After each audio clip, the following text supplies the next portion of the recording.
May bagong setting dapat abangan sa GMA Afternoon Prime na iikot sa pagmamahal ng pamilya kahit pa sinubok ng isang rare medical condition. Yan ang Forever Young na pagbibidahan ni Ewan Micael at nagbabalik sa akting ang si Nadine Samonte. Makichika kay Lars Santiago. Sorry, Nay. Di pa rin ako matapang.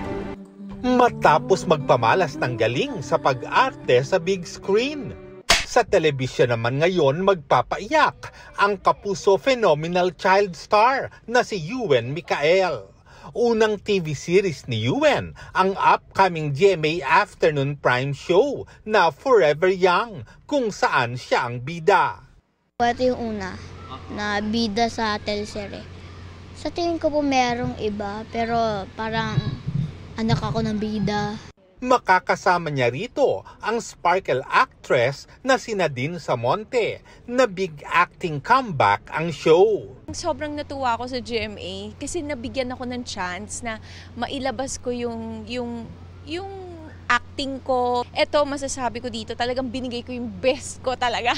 Kasi parang sabi ko, this is my comeback. Kaabang-abang ang mga bahagi ng kwento kung saan makikita ang pagdadaanan ng mga karakter ni Nadine at Ewan. Makikiiyak, makikitawa, at makikipighati raw ang mga manonood sa kanila bilang mag-ina. They really need to watch it. It's nakaka-touch. Iba talaga, yung bonding namin and connection namin ni Ewan is malalim.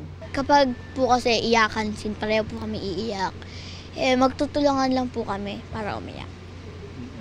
Ganun naman po mga actors. Sabi ko, nakikita ko yung anak ko sa'yo. Off-cam, sobrang aliw na aliw si Nadine kay Ewan dahil iba raw ang nakakatuwang kakulitan ng bata. Si Ewan ang director namin dito. Minsan siya yung director, siya yung set director, siya yung lapel, lahat siya na eh. Siya na yung nagdi-decide. Direk, hindi ba dapat ganyan sasabihin ni Direk? Ikaw na kaya mag-direct. Alam mo yun, lahat pa biro. Pero iba talaga yung isip ni Ewan.